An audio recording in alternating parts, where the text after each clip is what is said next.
Assalamualaikum warahmatullahi wabarakatuh. Perkenalkan, nama saya Dinda Kumalasari, NIM 18 10 20 11 19. Saya Sapira Pustas Rahman, NIM 18 10 20 11 23 dari kelas 5B.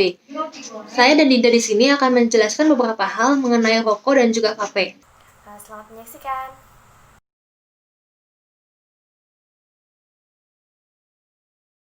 Yang pertama, pengertian dari rokok. Apa sih rokok itu? Kalau mendengar kata rokok, sepertinya itu sudah tidak asing lagi bagi kaum masyarakat, terutama bagi kaum pria. Ya, rokok merupakan silinder dari kertas yang berukuran panjang antara 70 sampai 120 mm dengan diameter sekitar 10 mm yang berisi daun-daun tembakau kering yang telah dicacah. Masuk ke pengertian vape, vape atau rokok elektronik adalah salah satu jenis penghantar nikotin yang bersifat elektrik. Rokok jenis ini dirancang untuk membantu para pecandu rokok tembakau agar bisa berhenti dari merokok.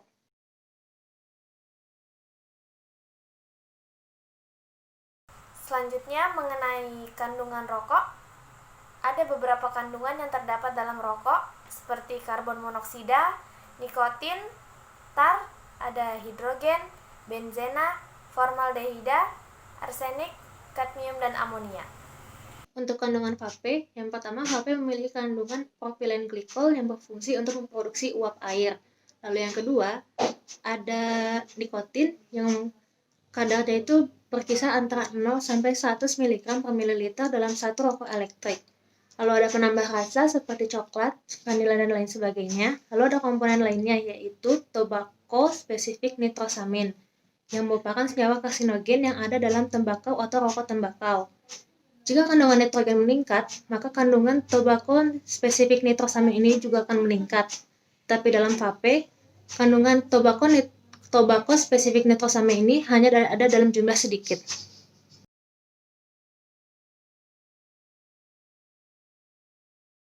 Baik, selanjutnya kita akan membahas mengenai kerugian dari rokok. Ya, kerugian dari merokok itu sangat banyak sekali. Dapat dari seperti kandungan-kandungan yang ada dalam rokok tadi, seperti karbon monoksida. Itu jika dihirup terlalu banyak dapat menyebabkan fungsi otot dan jantung akan menurun. Kemudian akan menyebabkan lelah, lemas, kemudian pusing. Nah, selanjutnya kerugiannya dari bahan nikotin tadi. Dari nikotin, apabila kita menggunakan terlalu panjang, dia memiliki efek candu seperti morfin. Selain nikotin, ada bahan tar. Nah, kerugian dari merokok ini, dari kandungan tar, kita apabila menghirup terlalu banyak asapnya, kemudian asap itu akan mengendap di paru-paru, dapat menyebabkan penyakit paru seperti kanker paru-paru dan emfisema. Kemudian kandungan yang lain seperti arsenik. Arsenik ini apabila terpapar dalam jangka panjang dapat menyebabkan kanker kulit, kemudian kanker paru-paru, kanker saluran kemih, kanker ginjal, dan juga kanker hati. Kerugian lain intinya tidak baik bagi kesehatan, tidak hanya kesehatan diri kita sendiri, kemudian kesehatan orang-orang di sekitar kita yang menghirup asap dari rokok tersebut. Meskipun vape tidak mengeluarkan asap berbahaya seperti rokok, tetapi bukan berarti vape tidak memiliki efek samping. Ada beberapa efek samping yang harus diperhatikan akibat penggunaan vape. Yang pertama, meningkatnya risiko hipertensi, diabetes, dan penyakit jantung. Hal ini karena nikotin yang ada dalam vape. Penggunaan nikotin dalam jangka panjang dapat mengakibatkan hipertensi, diabetes, dan penyakit jantung tersebut. Lalu yang kedua, meningkatkan risiko terkena kanker. Sebagian besar produk vape memiliki kandungan formaldehida, di mana formaldehida ini dapat mengakibatkan kanker. Selain itu, zat seperti propylene glikol dan juga gliserol dalam vape jika dipanaskan bisa berubah menjadi formaldehida. Lalu yang ketiga, meningkatkan resiko rusaknya paru-paru. Ini karena aroma lezat yang keluar dari vape disebabkan oleh zat yang berbahaya yang bernama diasetil. Diasetil ini jika dihirup bisa mengakibatkan rusaknya paru-paru. Efek samping yang keempat yaitu menurunkan daya ingat pada remaja. Vape ini termasuk barang yang populer di kalangan remaja dan dewasa muda. Penggunaan vape dalam beberapa penelitian dibuktikan bisa meningkatkan keaktifan pada remaja. Tapi, selain itu juga, penggunaan nikotin dalam jangka panjang bisa menurunkan daya ingat pada remaja tersebut. Dan yang kelima, yaitu kecanduan. Karena ketika pengguna vape berhenti menggunakan vape, pengguna tersebut bisa merasa sulit tidur, mudah marah, dan juga stres seperti itu. Jadi kadang karena mengalami hal tersebut, para pengguna vape memilih untuk menggunakan vape agar mereka tidak merasa seperti itu.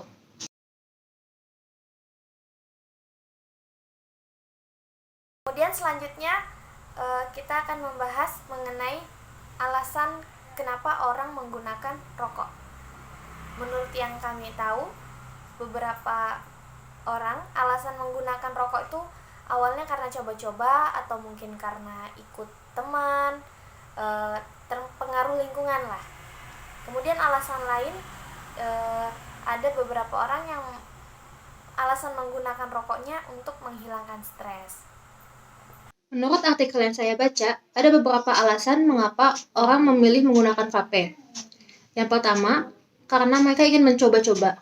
Seperti misalnya, yang dari saya baca, si orang A ini tidak bisa merokok.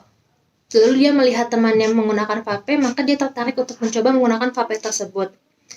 Lalu alasan yang kedua, karena harga rokok lebih mahal dari harga vape. Walaupun harga vape sebenarnya lebih mahal, tetapi penggunaan vape bisa dalam jangka panjang. Penggunaan alat vape tersebut walaupun harganya di atas 1 juta, tapi bisa digunakan untuk jangka panjang. Sedangkan rokok, misalnya kita membeli rokok 1 bungkus sehari seharga 20.000 dan habis saat itu juga, hari kemudian kita akan membeli rokok lagi, mengeluarkan lagi 20.000. Dan jika sebulan membutuhkan 30 bungkus rokok, dikali 20.000 per bungkus, maka itu akan lebih mahal dari vape. Lalu alasan yang ketiga, ada beberapa yang mengatakan rasa vape itu lebih nyaman di tenggorokan daripada ketika merokok. Seperti itu alasannya.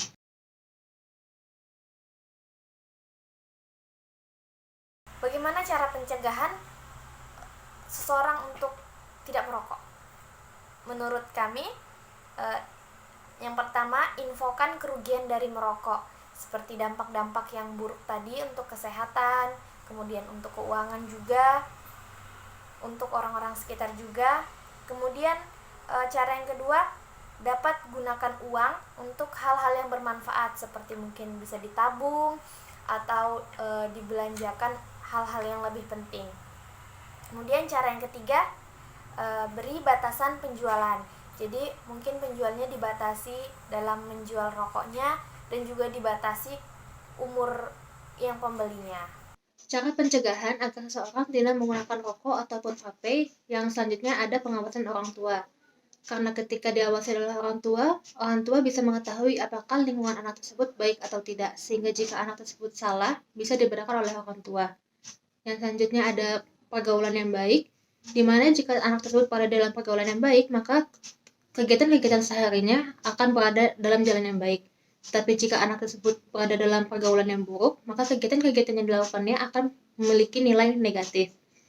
Lalu yang terakhir, ada iklan yang jangan dibuat menarik. Karena ketika iklan tersebut dibuat menarik, seseorang akan tertarik untuk membeli rokok maupun vape. Padahal mereka tidak tahu bahwa rokok maupun vape berdampak buruk bagi kesehatan mereka. Cukup sekian dari kami, kurang dan lebihnya mohon maaf. Sayangi hidupmu, sayangi keluargamu. Jauhkan rokok darimu. Terima kasih. Wassalamualaikum warahmatullahi wabarakatuh.